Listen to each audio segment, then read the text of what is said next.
Mr. Speaker, thank you for this treasure space to make this closing remarks for and on behalf of my colleagues in the minority. I do so with a distinct honor and high privilege.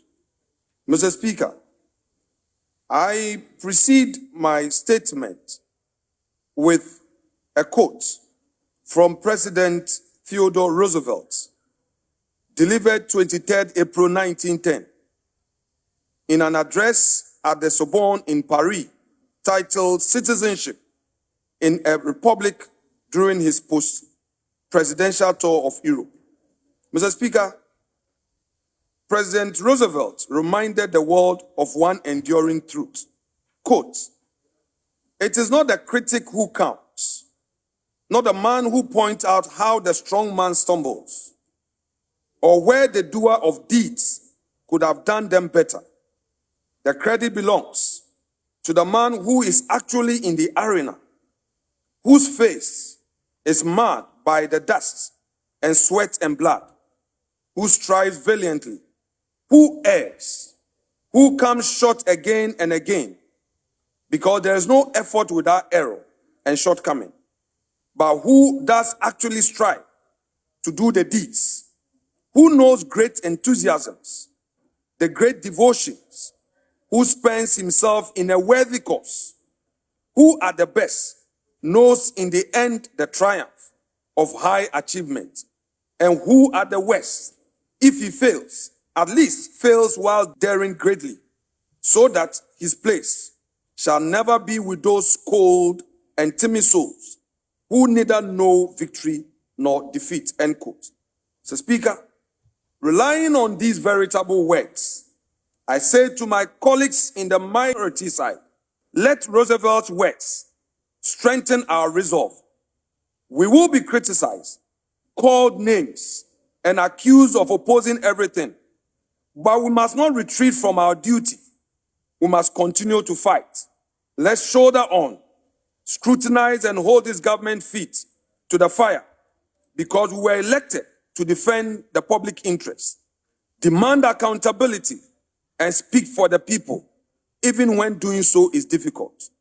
Mr. Speaker, in the same light, the Clerk to Parliament, speaking at the launch of Parliament and You initiative on the 9th June 2026, offered a fitting reminder of the wider purpose of our work when he said, quote, "May today's constructive engagement and similar future endeavors secure for us and posterity the blessings of liberty, equality, opportunity, and prosperity." Mr. Speaker, end quote. These words should again guide us as minority as we bring this meeting to a close.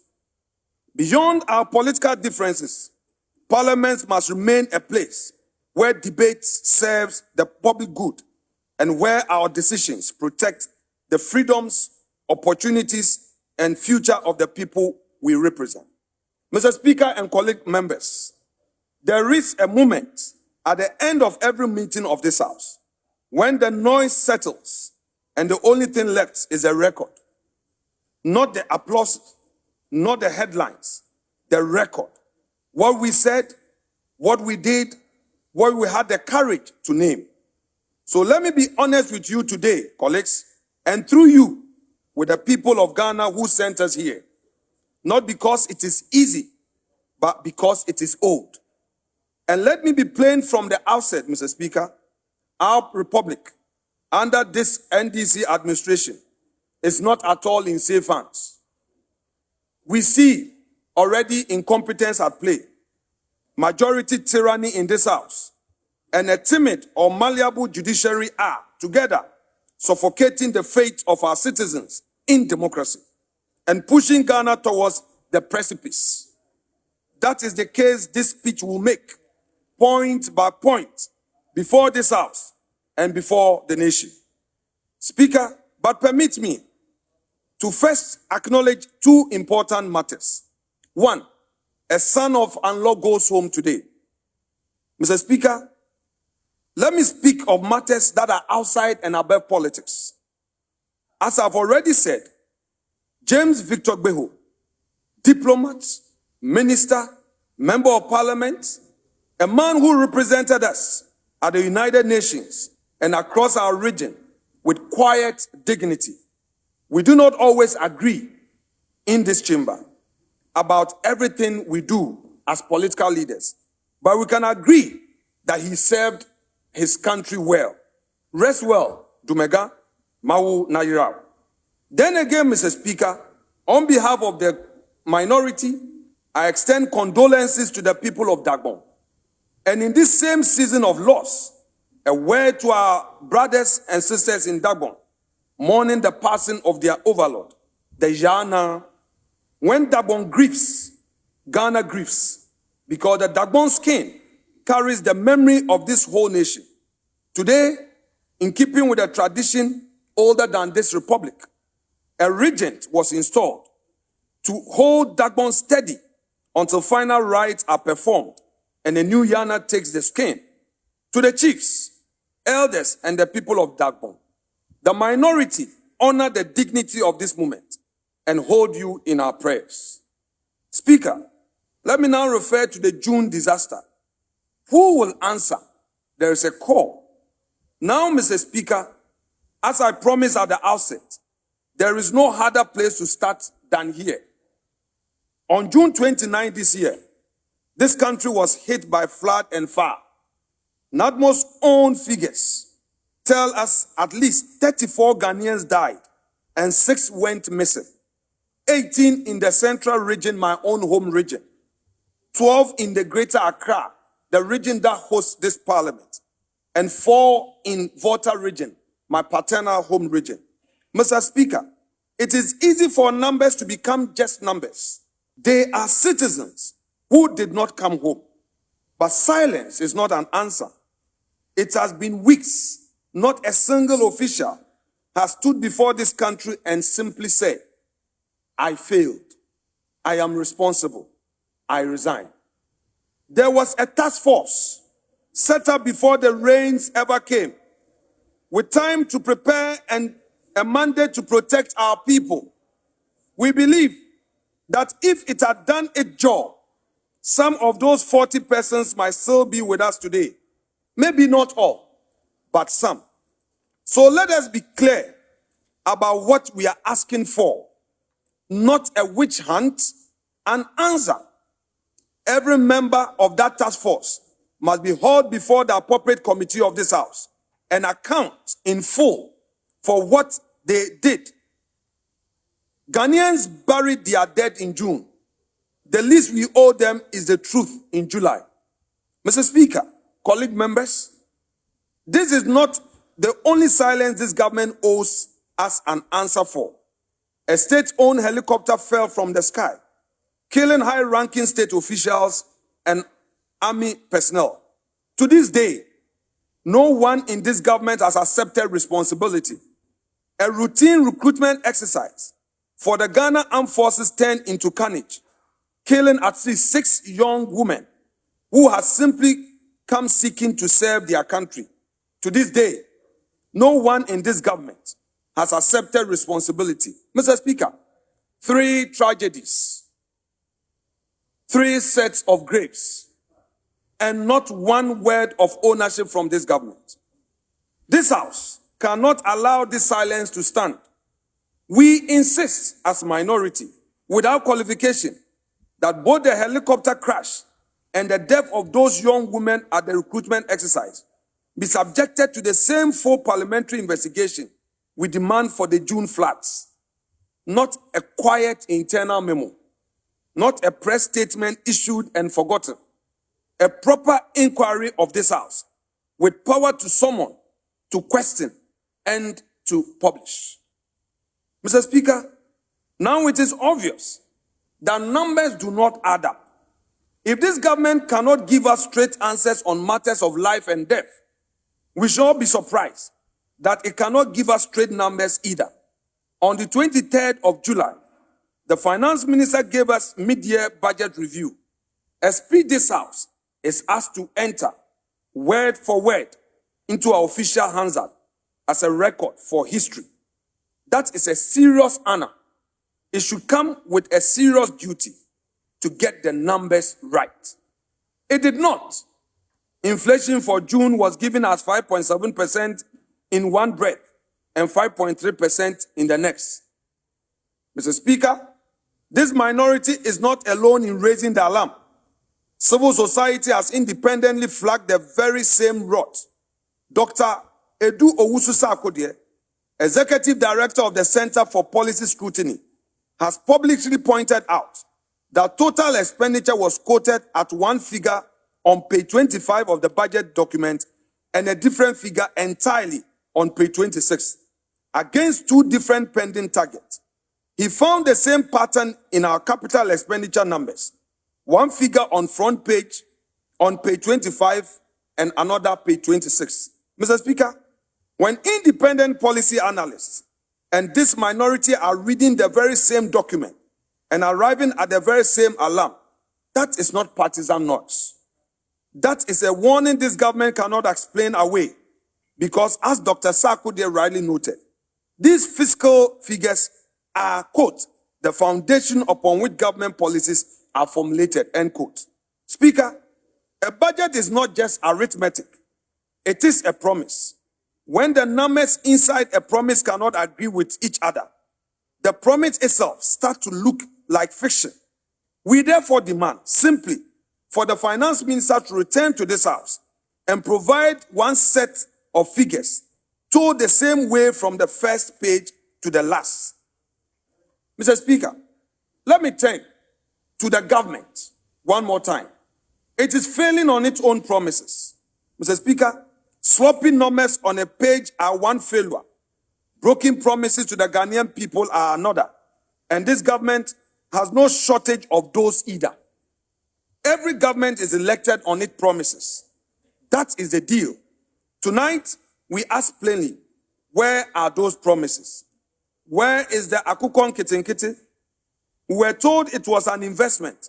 Now the Minister for Food and Agriculture himself tells us the beneficiaries are simply eating the chicken and sending videos of their feasts. You cannot hatch an economy from a bird that has already been eaten. Where are the nurses we trained? Where are the teachers we prepared? They sit at home, thousands of them, while the promise that gave them hope collects dust. Where is the fight against Galamsey, which we return to shortly? Where is the Women's Bank, still mostly an idea? Where is the end of family and friends? A promise broken in full view of the people who believed it. Where is the overhaul of our procurement system? When sole source contracts are still handed out like sweets, left and right, to whoever stands closest to power. That is not reform. That is the very rot this government told us it came to clean up. The minister responsible for public sector reforms has since been rendered redundant. Her office is unknown. Her work schedule not known. She has never been in any visibility. We don't know what she does. Where is the 24-hour economy? Where is the one job, 3 shifts? Where is the cost-free first-year university? Mr. Speaker, these are not our pillars. This government chose them, and this government promised them, and one by one, we are watching them fail miserably or collapse.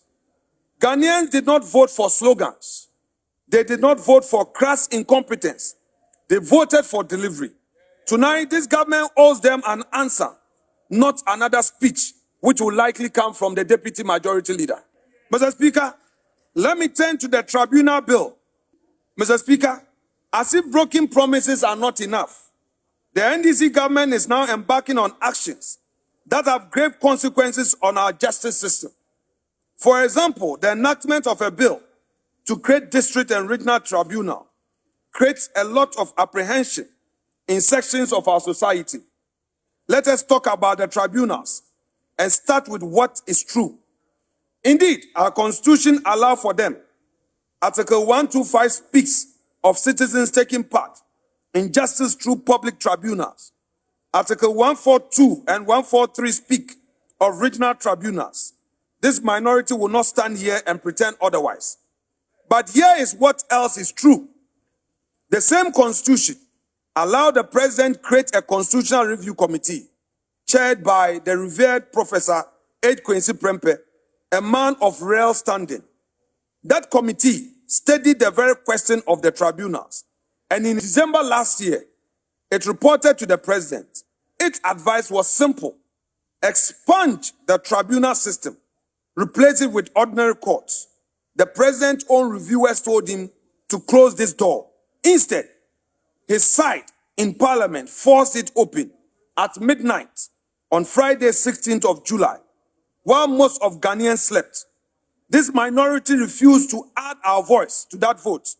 We stood up. We walked out, so history would have no doubt where we stood. But, Mr. Speaker, we have walked this dangerous road before. In the 1980s, public tribunals and community tribunals were accused of grave human rights abuses. They earned a name, not a kind one: kangaroo courts.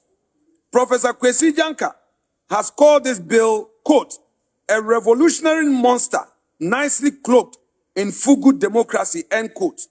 Warning, it marks, quote, the return of terror, end quote. Those words should not leave this chamber unshaken. Yes, the bill has safeguards on paper, I agree. It requires panel members of high moral character. But it also says plainly that they, quote, may or may not be lawyers, end quote. That means a person with no legal training can sit in a judgment on serious cases of fraud, tax, and mining crime, shielded by immunity for whatever they decide on that bench. Power without training, wrapped in immunity, is not a small risk a country with our history should entertain. If today the Court of Appeal says High Court judges are making mistakes in applying the law, what will non-judges do when people are hauled before them? And by the way, Mr. Speaker, let not the NDC forget that in our history, some of the people who have led or supported the passage of controversial bills have ended up being victims of its own afterwards. So, standing firmly behind our flag bearer, Dr. Mahama Baumia, we the minority say to President Mahama, do not sign this bill. Send it back. Listen, for once, to your own committee. A tribunal bill to be used against your opponent today can be turned on you tomorrow. Nobody wins that game. Only the law loses. Mr. Speaker, kindly permit me to place on record that we are aware of the government position paper on the proposed constitutional changes being canvassed by the administration following the work of the Prempeh Committee. This is a serious and delicate matter, which we will study thoroughly with our national party and respond to properly at another time. Mr. Speaker, let me now turn to the harassment of political opponents. We say to the NDC government, stop the harassment of the opposition. Mr. Speaker, a tribunal that can be turned on political opponents does not exist in isolation. It sits alongside a pattern this minority has watched grow all year, and we cannot leave this chamber this evening without naming it plainly. Members of the New Patriotic Party, including MPs from the minority, have been maliciously targeted and harassed simply for holding different views, using the investigative and prosecutorial powers of the state. We say without apology that this is both dangerous and wrong. A government that fears its critics has already told us something horrifying about itself. It is inflicting a new culture of silence on this nation. Mr. Speaker and colleagues, we also place on record a shocking string of doubtful judicial decisions that has emerged in recent times. Taken together, they appear to suggest that there is one set of justice for the friends and cronies of this government and another altogether set for its opponent. Ghana is bigger than any one party, And our democracy only works if the opposition can speak, organize, and challenge power without looking over its shoulders. And if every citizen, regardless of political color, can trust the same law applies to them all. Mr. Speaker, it is obvious that bail regime has been abused, and it's had no less a person that Haruna Idrisu, Minister of Education, going public about how bail is being weaponized in our country. The Minister of Interior also had the occasion in this very house to talk about how bail is being abused. Mr. Speaker, if this is coming from senior members of the government, then let me put on record that so far, bail has been used particularly by Yoko to target the MPP with all their so-called investigation and doubtful verdicts. It follows opponents into the courtroom itself through how a bail is granted or withheld. This concern is not new, and we return to it because the problem has not gone away. We have said before, and we return to it because the problem still persists. Again and again, that our bail regimes have been abused. Opposition figures have been kept behind bars in all but name through conditions no ordinary Ghanaian could meet. Even as our constitution promises them liberty and presumption of innocence. That is not bail, Mr. Speaker. That is unlawful punishment, wearing bail clothing. That time has come for this house to close the gap that makes this possible. Bail should protect liberty. It should never punish a person before they are even tried. Mr. Speaker, it is obvious flowing from the above that free speech is under threat. If the state can use bail to punish an opponent before trial, it should surprise no one that the same fear of criticism is manifesting itself in another horrifying ways. This government has taken steps that look unmistakably like an attempt to revive the old criminal libel law, the very law Kufuor-led MPP government asked this parliament to repeal back in 2001. Consequently, Mr. Speaker, this minority has filed a bill to amend Section 207 and 208 of Criminal Offences Act 1960. Mr. Speaker, our proposed private members bill was ferried to your office, and we pray that upon our return in October or soon thereafter, the minority will have the opportunity to pursue this private members bill on this House floor. We call on our colleagues in the majority not to stand in our way or think of today's pleasures and convenience and say no to the amendment, for it will be for their own good and for their own future interests. Mr. Speaker, the sections that still criminalize insult and so-called false news are those laws that we seek to amend. Those laws belong to an older, harder Ghana, not the Ghana we are building together. While we do not support irresponsible or reckless speech, we are of the firm conviction that no citizen should go to prison for mocking a leader or for getting a fact wrong. Those are matters our civil litigation should deal with. We ask our colleagues opposite again and again to join hands with us in this worthy endeavor. Mr. Speaker, let me set my eye on the broken promises of the NDC one more time. They promise a reset governance, but what we see, silencing citizens is one betrayer.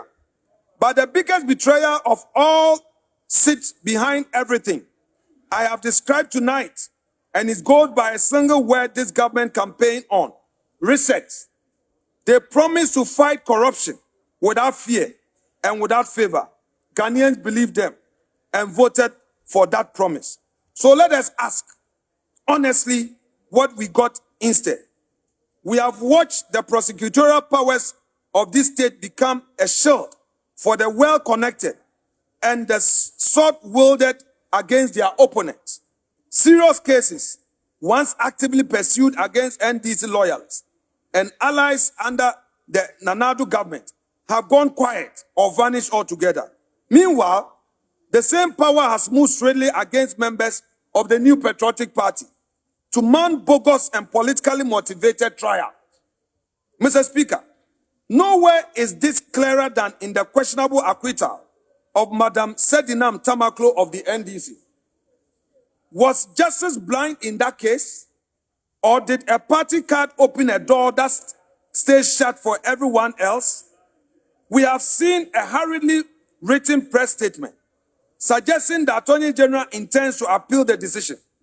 The same Attorney General who did a terribly poor job in defending the interests of the Republic at the Court of Appeal? No, we do not have a shred of confidence in the current Attorney General and his deputy in this matter.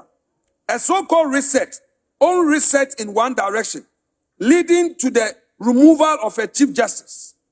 It is recalibration of George Orwell's Animal Farm, wearing the language of reform. Mr. Speaker, the Galamsey menace, a tale of two standards. Nowhere is it that one directional reset clearer than in the fight or the absence of one against Galamsey. In March this year, President Mahama stood before organized labor at Jubilee House and he was candid. He said he does not, quote, kid, end quote, himself, that his own people are free of Galamsey, describing how illegal operators simply switch loyalty whenever new government arrives. That is the president's own account, not ours. It tells us he knows names, or at least he knows networks. Yet, as of today, the Attorney General has not even taken a statement from the president to learn who those people are. No investigation, no prosecution. Mr. Speaker, the courts, the progress and a warning we see. Now, Mr. Speaker, before I conclude, having spoken of double standard, let me be fair, because fairness matters even in a speech like this one. And not every recent judicial development has troubled us.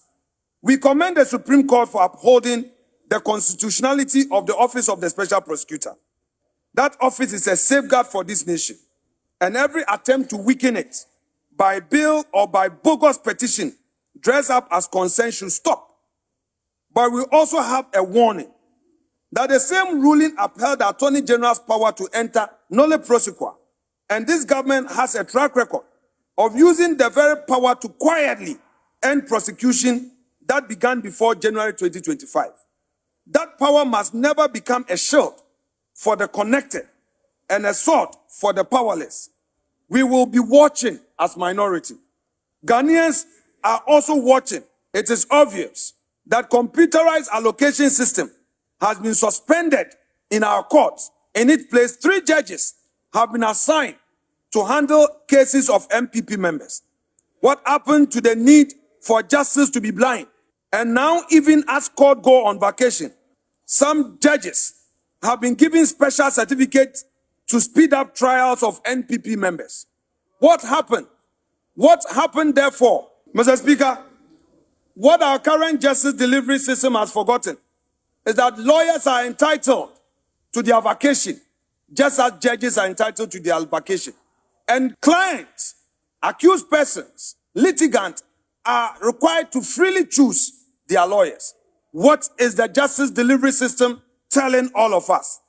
This comes after various NDC officials have been freed or given nolle prosequi, filed to ensure they do not open their defense in court. It is now one system of justice for NDC members and a different one for non-NDC members. Mr. Speaker, in a matter of the Supreme Court ruling, abolishing the one man, one vote for presidential primaries, Mr. Speaker, by way of the delegate system, the party to which the minority caucus belongs has stated its position clearly. At our last conference in Legon, the party decided to eventually open up to the one man, one vote, starting with 40% expansion in the delegate system. This new decision is a call on us to fast-track the process, and we will. Mr. Speaker, let me take this opportunity to say that I have covered a great deal of ground tonight And before I take my seat, let me say what should always be said. Regardless of how difficult a meeting has been, thank you and to your deputies for presiding over this house through this meeting. Your first deputy speaker has had difficult times, but in all of it, he managed to steer the affairs of this house. Mr. Speaker, we call upon the first deputy speaker to do more to embrace all of us, particularly we the minority. I want to say a big thank you to my colleagues, particularly those in leadership, on every side of this chamber, for showing up and doing your work. Mr. Speaker, let me, for emphasis, say to the young MPs, the first-timers, often called the backbenchers, I have observed the industry of many of you. Keep it up. Keep reading the rules. Commit to parliamentary work. You are writing your own history. Don't give up. You will see frustration. You will be intimidated, sometimes by your seniors, but it is part of the game. To my colleagues, the mighty minority, thank you for your dedication. And to the parliamentary service staff, led by Mr. Ebenezer Jetro, I say to you, thank you. Table office, thank you for your hard work, making it possible for us to undertake our work in this chamber. For all those who assist parliamentary service staff, on behalf of the Minority Caucus, I say a big thank you to you. And to the press, who carry our words from this chamber to the doorstep of every Ghanaian. A free press is not a convenience. It is the lifeblood of everything we are trying to build. I say to you, the press, thank you very much. We, the mighty minority, are grateful to you. Mr. Speaker, colleague members, as we rise Sinidie, I want to leave you with this. We stood for the dead in June, we the minority, not you anyway. We stood against tribunal built for revenge, not you. You betrayed the people of Ghana. We stood for free speech and free press, not you. We stood against Galamsey, not you. Wherever it hides, and for our courts that hold every Ghanaian to the same standard, including the government of the day. Mr. Speaker, when we weigh all of this together, one picture emerges. And it is the same picture I named when I rose to speak tonight. Executive incompetence, because this government has failed on almost every measure that matters to the ordinary Ghanaian. On the economy, on its own promises, on protecting our people from disaster, on delivering the reset it promised us. The majority tyranny in this house, because a tribunal bill its own reviewers warned against was forced through at midnight, and dissenting voices have been met with harassment rather than argument, and the judiciary too often timid or malleable, because the same law appears to move at different speeds for different Ghanaians, depending on whose side they are on. Yet on one thing, and one thing only, this government has shown real creativity and real discipline, finding ever more inventive ways to shield family members, friends, and cronies associated with it from long arm of the law. That is not governance. That is self-preservation, dressed up as leadership. But let this government hear us clearly. No matter how long it takes, the day of accountability will come. And that day will be after the 2028 elections.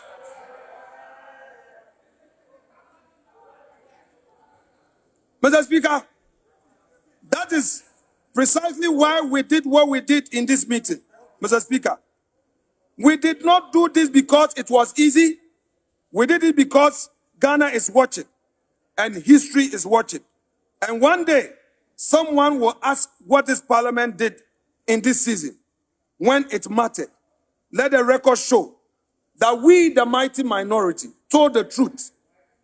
When we return to this chamber, we will still be here, still asking, still holding this government to account until every one of these matters is resolved. Again and again, Mr. Speaker, as I resume my seat, let me remind the NDC and its tyrannic majority in this chamber that their day of reckoning will soon come. 2028, they will lose the election, and come 2029, they will be held to account. Mr. Speaker, we have no doubt on our minds that today you see us as mighty few. Tomorrow, we are going to be the majority, whether you like it or not. Thank you very much, Mr. Speaker.